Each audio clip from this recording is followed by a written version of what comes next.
Anda bisa mengomentari begitu ya statement yang disampaikan oleh Pak Ganjar begitu ya terkait poin-poin terkait mengenai BUMN karya yang masih terlilit hutang begitu ya. Apakah sudah ada skema taktis nih untuk bisa mengeluarkan BUMN karya atau setidaknya menyelesaikan hutang-hutang yang menumpuk ini Bang Arya?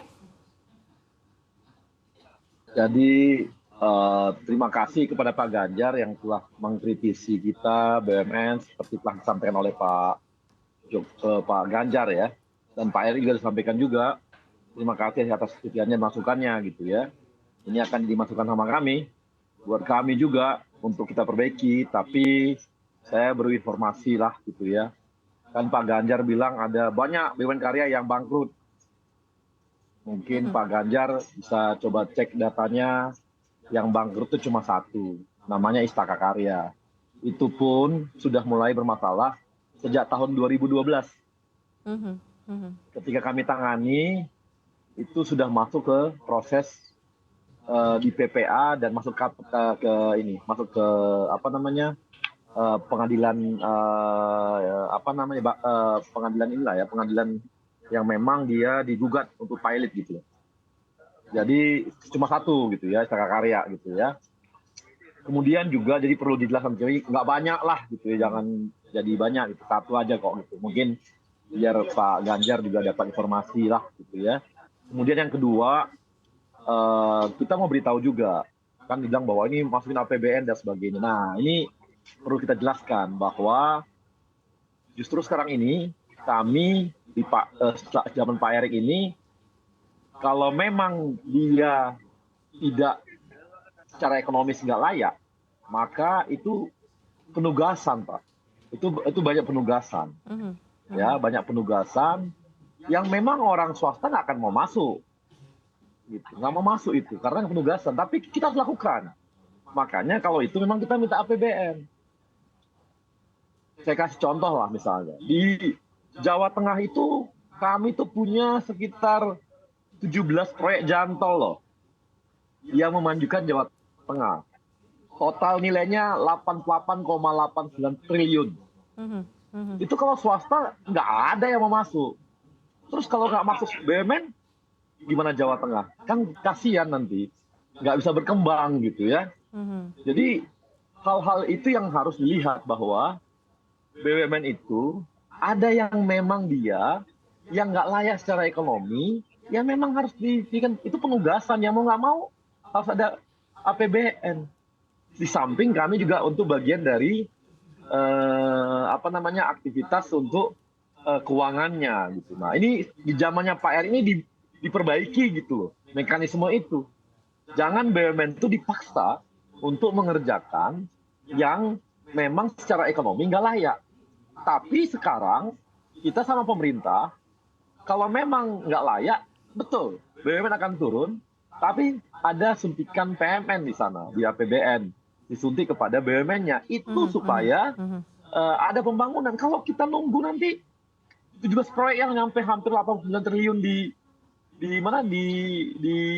Jawa Tengah, itu baru Jawa Tengah loh. Ya ada jalan-jalan. Oke. Nanti kasihan pertumbuhan Jawa Tengah kalau kita nggak masuk gitu loh. Itu contoh sederhana bagaimana kita selama berapa tahun terakhir ini hampir 90 triliun loh Jawa Tengah. Belum lagi Sumatera. Nah, kalau BUMN nggak turun ke sana, siapa yang bangun? Nunggu sampai layak. Lama layaknya. Oke, baik. Dan itu fungsi dari BUMN ya di sana. Baik, Gitu. Bang Arya ditahan dulu. Bukan katakan bahwa kita ngeles atau apa, enggak ya.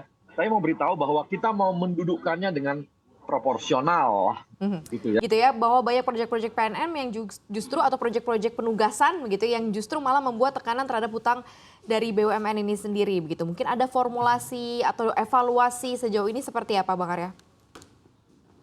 Itu contoh yang kita evaluasi ya, bahwa dulu itu mereka ditugaskan tapi nggak ada support dari pemerintah dalam hal pendanaan. Ya, sehingga mereka pakai dana sendiri, dan yang sekarang itu semua begitu. Mereka jual obligasi gitu ya, untuk membangun jalan tol yang ada itu, sementara sebenarnya ada ini, misalnya saya kasih contoh lah, ketika Corona kemarin tuh akhirnya nggak selesai jalan tolnya kayak Waskita itu gitu loh. Itu akibatnya kan jadi Jadi apa namanya, mau nggak mau nunggu sampai selesai sekarang baru bisa nanti dia pakai itu, dia manfaatkan untuk dia jual ke pihak investor gitu ya. Dan ini udah ada berapa yang berhasil, tapi kan dulu itu seperti itu. Dulu itu eh, model bisnis untuk pengadaan pemodalannya itu yang memang sangat mengandalkan kondisi perusahaannya sendiri. Dan itu membuat sekarang baru kerasa gitu ya. Tapi itu yang kami perbaiki. Kalau memang dia penugasan oleh negara, maka negara juga harus ikut dalam hal penugasan tersebut gitu. Memang tadi saya sepakat sama Pak Taufik bahwa kita perlu juga lihat apakah ini akan naik dan nggak ekonominya. Tapi kadang-kadang kita harus kalau nunggu, nanti nggak jalan-jalan. Misalnya kayak contoh, kita punya tuh yang namanya kawasan industri di Batang tuh, di Jawa Tengah. Oke. Lagi mau itu dibangun. Nah, tapi kan perlu jalan tol ke sana gitu. Nah, mau nggak mau kan di jalan lagi bangun tolnya. Apakah Batang udah siap langsung bisa? Kan belum tentu. Ada proses juga untuk pengembangan Batangnya gitu. Tapi kalau kita tunggu Batang dulu, baru dia kita bikin jalan tol atau bangun itu, nanti nggak jalan-jalan, Mbak. Makanya berbarengan. Ada risikonya. Tapi ya itu risiko yang harus kita tanggung gitu ya. Bahwa kalau soal katanya tadi, main kan Pak Ganjar bilang bahwa ini ada yang inilah GCG, kita sepakat, itu kita evaluasi. Makanya kami kalau ada misalnya laporan dan sebagainya, kan kita bawa ke kejaksaan loh, Mbak. Bisa dikatakan hampir semua yang kami temukan, itu kami bawa ke kejaksaan. Satu urusan bisnis kami selesaikan, tapi urusan hukum, itu kami lakukan juga loh. Kita banyak laporan loh ke kejaksaan untuk hal-hal seperti ini. Dan itu banyak sekali tindakan-tindakan hukum yang dilakukan oleh kejaksaan, itu adalah hasil kerjasama dengan Kementerian BUMN yang memberikan fakta-fakta dan data-data. Oke, berarti kalau misalnya ada statement yang bermain, sebenarnya dari pihak BUMN pun juga sudah melakukan itu, mencari itu gitu ya Bang ya? Sudah, Dok. Iya, kan bisa dibaca itu semua. Bahwa ada yang diproses pengadilan lah, ada yang ditangkap. Dan semua itu semua laporan kita loh, Mbak. Laporan dari kami loh.